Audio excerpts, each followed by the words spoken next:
everyone, it's Grandpa Humbke, back again with another new adventure.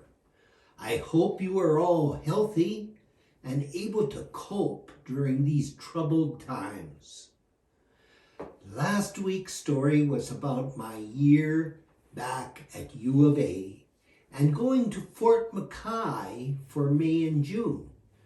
This week, I will be sharing my story about the year we spent on the Fishing Lake Métis settlement.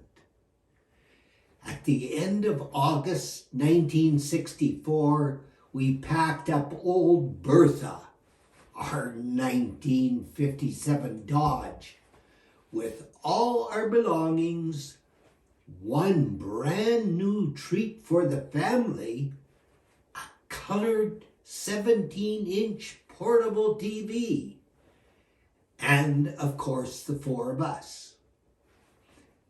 The drive from Edmonton to Sputnau turned into a nightmare about 1 hour east of Edmonton when the front wheel broke off the axle and old Bertha went sliding down the highway. This way and that. Luckily, I got it under control and stopped safely on the side of the road. The front tire and wheel had broken off the axle and fallen into the fender. I walked back to a service station, but it was Sunday and closed. Again, luck was with us, as there was a phone number to call and a booth outside the garage. No cell phones in those days. The mechanic was very willing to help us get the car repaired, and on our way 3 hours later. What an adventure this was turning out to be. We were all still happy as our new colored TV was still in one piece. Our next stop was at the Frog Lake Massacre site, 8 miles south of Sputnau. In 1885, there were some serious problems between the Canadian government and Treaty Indians and Métis.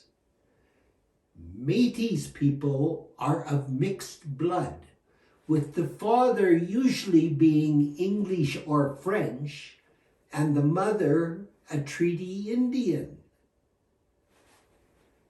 There had been a fight earlier that year in Saskatchewan where a number of Indians had been killed. This time, some of Big Bear's Cree warriors had attacked and murdered 9 white men at the trading post where the cairn now stands. 8 Native men were hung, and Chief Big Bear served time in a prison. Fishing Lake is a large lake. On the west side of the lake, there is the Frog Lake First Nations Reserve with a population of 1,000.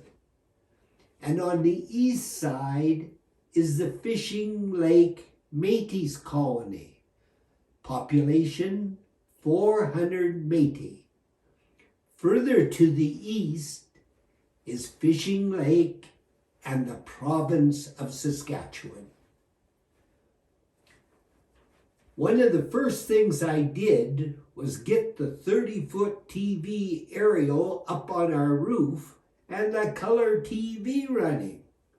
It was very popular among the locals as we had a schedule whereby they could come in our home and watch TV from 4:30 to 6 p.m.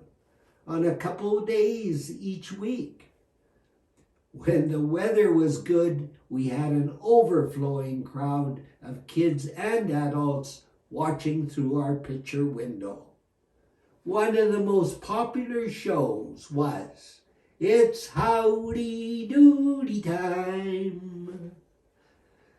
We also rented full-length movies, usually American Westerns, and had show nights at the school. The school had 5 teachers in total, 2 New Zealanders, Wendell Derringer, Alan Grossman, and myself. Mr. Woods was the white administrator of the colony, and the Kajenners ran the only general store. Christmas was the biggest celebration at both the local Roman Catholic Church and the school. The staff and students would empty the largest classroom and build a stage at one end, complete with curtains, drapes from our home. Teachers would have their students dancing, doing plays, skits, monologues, poems, and of course, ending up with Christmas carols. At the very end, Santa Claus would appear with a big bag of treats for all the kids.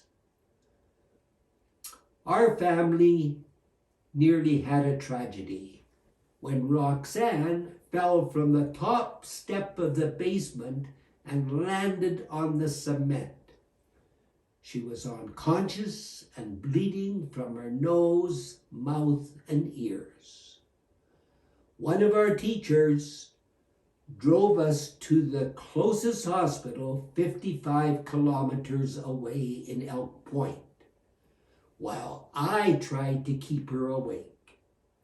It was a scary experience, and we were lucky because we ran out of gas just as we entered the hospital parking lot. Roxanne spent the night in the hospital, but was soon back at home as good as ever. During the spring, I had great fun catching for a local men's fastball team before we had to return to Edmonton for summer school and another full year at the U of A, which will be another story I would like to share with you in the future. Our next video continues on March 2nd, 2021, with my new puzzle content that I've been preparing for months. I am very excited to share this with you and hope you will enjoy it. Bye for now and stay safe.